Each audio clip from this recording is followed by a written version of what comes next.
Je propose de passer à la délibération suivante, qui est donc l'approbation du compte administratif 2017.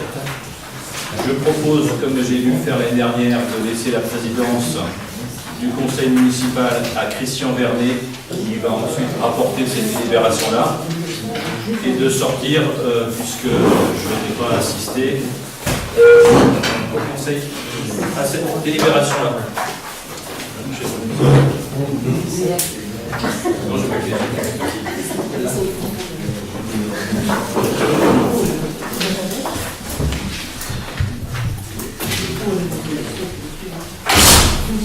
Monsieur le maire donne la parole à Monsieur Christian Vernet, adjoint en finance, qui a obtenu la majorité des suffrages et qui accepte la présidence pour présenter aux membres du conseil municipal le compte administratif budget commune de l'exercice 2017, dressé par M. Samuel Chevalier, maire de Rieuda. Lui donne acte de la présentation faite du compte administratif, lequel peut se résumer ainsi, on va le voir un tableau annexé, constate aussi bien la comptabilité principale que pour chacune de la comptabilité annexe, les identités de valeur avec les indications du compte de gestion relative au report à nouveau, au résultat d'exploitation de l'exercice et au fonds de roulement du bilan d'entrée et du bilan de sortie, au débit et au crédit porté à titre budgétaire aux différents comptes. Reconnaît la sincérité des restes à réaliser, arrête les résultats définitifs tels que résumés ci-dessus. Monsieur le maire se retire de la salle du conseil au moment du vote. Le compte administratif, une fois adopté, sera tenu à la disposition du public pour être consulté sur place à la mairie. Donc, il est demandé au conseil municipal de bien pouvoir. On va d'abord. Je vais vous le faire au chapitre, si vous voulez bien. Donc, chapitre, on va commencer par la section de fonctionnement des dépenses.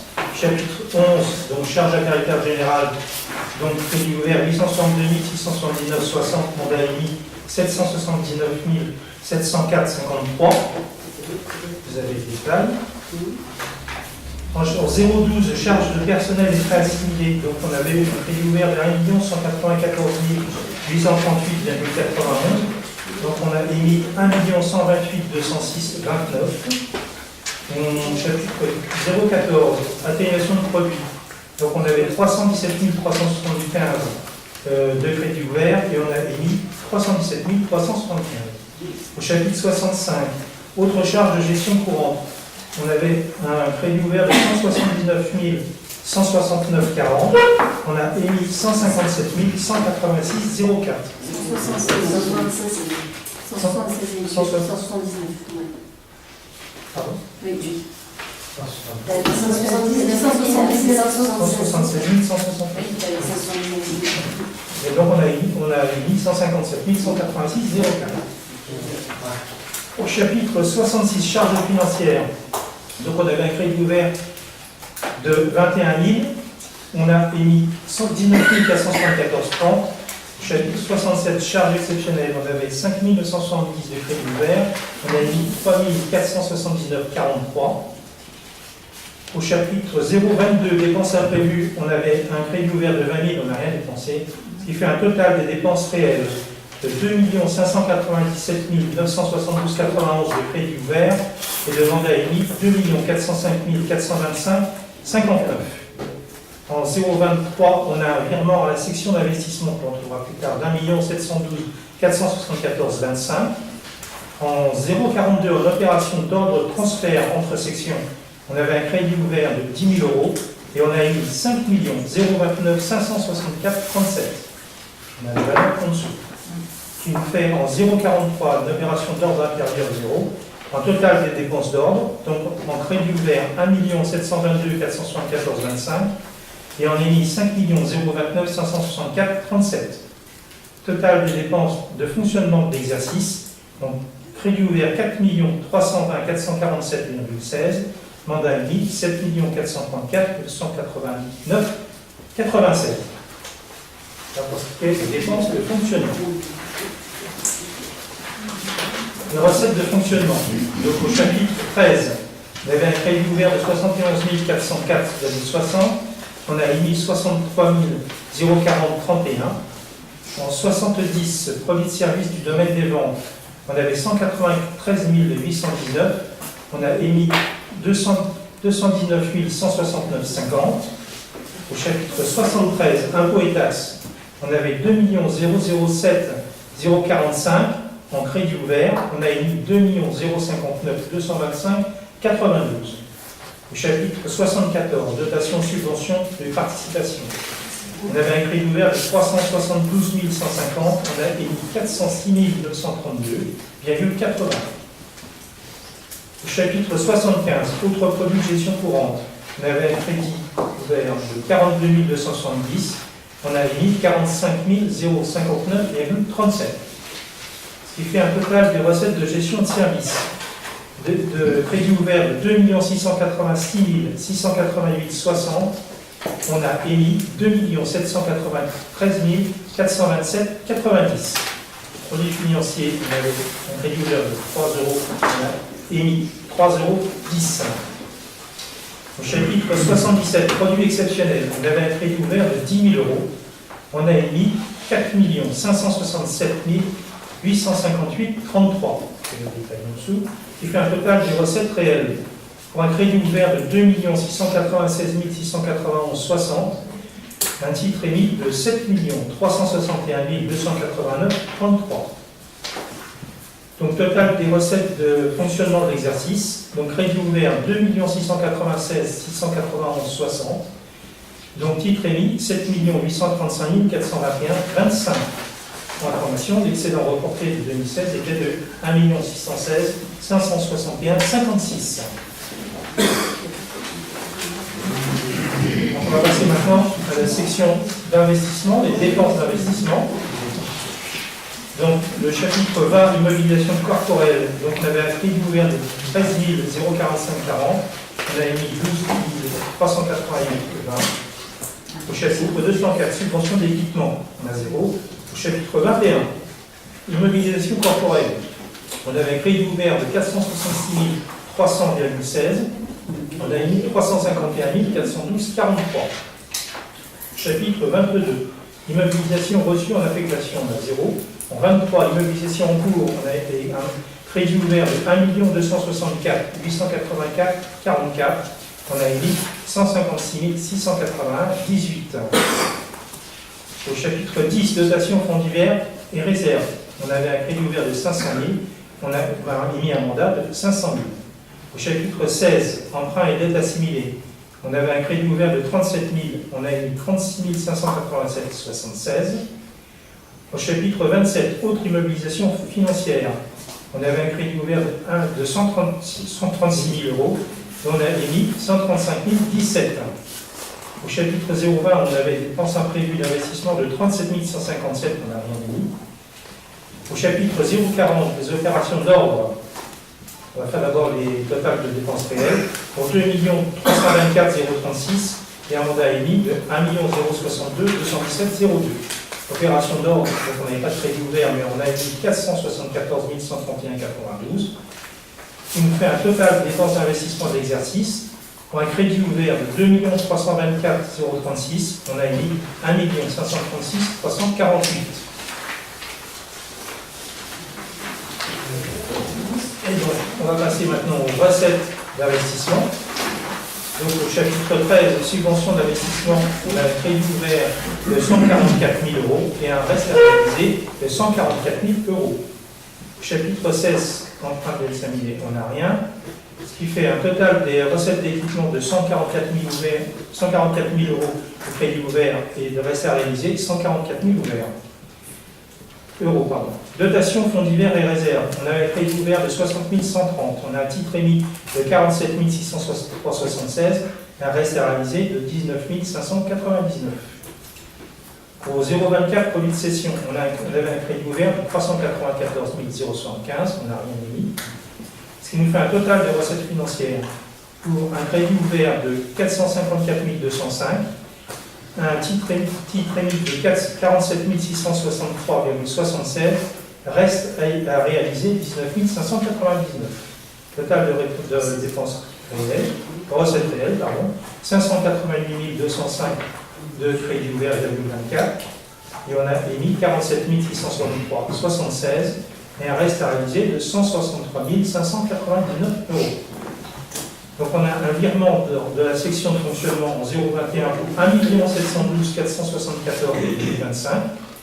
en 0,40, opération de vente de transfert entre sections, c'est ce qu'on a vu, donc 10 000 euros, et on a un titre émis de 5 029 564 37, qui provient de la section d'investissement. Ce qui fait un total des prélèvements provenant de la section de fonctionnement, pour un crédit ouvert de 1 722 474 25, un titre émis de 5 029 564,37, qui fait un total de recettes d'ordre pour les mêmes valeurs de 1 722 494 25 de crédit ouvert et 5 029 564,37 de titres émis. Un total de recettes d'investissement d'exercice pour un crédit ouvert de 2 320 679,40, des titres émis de 5 077 228,13. Pour information, le solde d'exécution reporté de l'exercice précédent était de 10 550,51. Donc il est demandé au conseil municipal s'il y a des questions. Monsieur Gallo. Ces documents ayant déjà été évoqués sous l'auteur de 2017, donc pas lieu de tout revenir, même si quelques points restent à éclaircir. Donc je pense qu'il n'y a pas de problème. Mais voici en résumé, à mon avis, la situation financière de Rosin, comme il va falloir nous prononcer. De toute façon, grâce aux impôts des Réunions, les équipes municipales précédentes ont anticipé les éventuels besoins futurs en achetant des maisons des terrains. Un capital immobilier a ainsi été constitué. En 2014, à votre arrivée, Redin n'avait certes plus de liquidité, mais possédait un important patrimoine. Cette année 2014, vous avez encaissé 1 204 398,40 €. En 2015, 235 000. En 2016, 772 779,17. Et pour finir, en 2017, 4 549 213,30 €. Vous avez donc vendu d'ailleurs, souvent à perdre, pour 6 740 044,40 € de biens communaux. En tenant compte que 2 millions d'euros avaient été empruntés pour la station d'épuration et qu'il nous a fallu les rembourser avant le protocole, vous avez donc disposé de 4 740 041,40 € de liquidité, grâce à l'épargne réalisée par les équipes précédentes. Il est à noter que la comptabilité a certifié les comptes pour une somme de 3 540 879,19 €. Donc, d'après l'analyse des résultats donnés par le Trésor public, nous avons déjà dépensé 1 209,162,21 € sur toutes ces sommes. En 2016, vous avez conservé le solde du compte de lotissement du pressoir, soit 416 681,63 €. Quant au budget de fonctionnement, si les créditeurs aujourd'hui 400 341,29 €, vous êtes déjà en dessous des 416 681,63 € que vous lui avez versé en 2016 au nom de lotissement payé le soir. Il ne faut pas oublier également que depuis 2014, les rues d'Ivoire ont été largement ponctionnées. 677 320 € d'impôts directs en plus. 247 920,73 € de taxes sur l'électricité extérieure et enfin 38 353 € prélevés sur toutes les factures d'électricité de Rodin. Tous ces impôts, augmentations que vous avez mis en œuvre, représentent un montant de 963 593,73 €. En résumé, compte tenu du million d'euros de travaux engagés non encore payés, il ne nous reste plus que environ 2 500 000 € pour les prochains projets. Nous ne pouvons pas donc laisser dire à M. le maire qu'il a réparé Rodin. Nous constatons aujourd'hui qu'en raison d'investissements discutables, et d'ailleurs pas toujours discutés, Rodin s'est appauvri depuis votre arrivée 2014. Les années à venir ne seront donc pas au niveau des promesses passées. Et pour conclure, je précise à M. Chouteau que tous les chiffres que j'ai cités sont irréfutables, que ce sont les comptes publics que j'ai récupérés à la mairie. Merci, monsieur Guillaume. Juste pour rappeler que, bien évidemment, on a un peu dépensé d'argent, on est obligé de faire des ajustements, mais si on n'avait pas trouvé la commune dans l'état désastreux, on est trouvé, peut-être n'aurions pas pu éviter ces choses-là. Mais bon, on ne va pas revenir sur les débats anciens. Juste pour votre information aussi, dans les dépenses, il y a quand même 1,1 million, vous avez oublié, qu'on a donné à l'État au titre de la TVA. Juste un petit truc. Oui, mais ça, c'est... Et monsieur Nadeau, oui, les choses, oui. vous dites que vous avez vendu à la perte. Ça savez très bien que quand on vend quelque chose, il y a, on est obligé de passer par le, comment ça s'appelle, le domaine. Donc, Non, mais on ne pas l'un qu'à l'autre. Hein. non, madame, si vous voulez, moi j'ai pris les chiffres qu'il y a dans les prix là, on a marqué faire pour le. Donc, si je peux me permettre, Pas l'un qu'à l'autre. Oui. par rapport à ce que tu as dit, je voudrais quand même remercier, il faut le dire, parce que les municipalités antérieures ont bien travaillé, bien sûr, mais ça on peut les remercier parce que ça nous a permis aujourd'hui, grâce à ce capital qu'on a fait voilà, de pouvoir remettre la commune à flot aujourd'hui, parce qu'on a trouvé dans une difficulté. Donc je pense qu'il faut bien reconnaître qu'on doit dire merci aux équipes antérieures, mais que par contre, grâce à ça, aujourd'hui, il a fallu vendre chaque année, parce que pour se remettre à flot complètement. Aujourd'hui, la commune est sortie de ce problème. Ça nous a quand même évité d'aller à la Cour des comptes, je crois, si je me souviens bien, grâce à ça. Et que si chaque année on a vendu, c'était parce qu'on avait besoin, et que si on n'avait pas, si on avait pu, on n'aurait pas pu vendre, on n'aurait pas vendu. Alors pour revenir aussi aux maisons qui ont été vendues à perte, comme tu disais, elles ont peut-être été surestimées à ce moment-là, donc elles ont été achetées en étant surestimées. Quand les domaines sont passés, et puis il y a eu des années aussi qui ont passé, l'état des maisons a fait que les maisons ont perdu aussi de la valeur, tout simplement. Donc je pense que jusqu'à aujourd'hui... C'était prévu dans le budget d'investissement, oui. une somme, mais qu'elles n'ont pas été vendues à la même somme. Ah non, mais tout à fait. Mais malheureusement pour nous, c'est bien marqué dans les comptes. mais malheureusement pour nous, parce que si on avait pu les vendre aussi cher qu'elles ont été achetées par la commune, on aurait aussi évité d'en perdre plus. Moi, je ne suis basé que sur des chiffres. Juste, et ça vient de passer au vote, c'est très bien. Je voudrais juste aussi rappeler que si notre entrée dans la métropole avait été mieux négociée que ce qu'elle a été, on aurait aujourd'hui plus de 350 000 € de plus au titre du FNGIR, et ce FNGIR qu'on va devoir payer toute notre vie. Et là, c'est tous les rues du mois. Et ça, c'est une Pour une mauvaise négociation mauvaise négociation. de l'entrée dans la métropole. Voilà. Ça Tu reprend pourrais te le donner 300 000. aussi la somme l'année dernière de ce qui a été payé pour des avocats, pour des choses qui pensent comme ça en... C'est 27 ou 28 euros. Ah oui, c'est sûr qu'il y a un... Donc, il est demandé au conseil municipal de bien vouloir approuver le compte administratif budget commune 2017, tel présenté, d'autoriser M. le maire ou son représentant à signer tout acte ou document nécessaire à la mise en œuvre de la présente délibération. Donc, de passer au vote, s'il y a des questions. Qui est contre? Qui s'abstient? Qui est pour? Avec les pouvoirs, je vous remercie.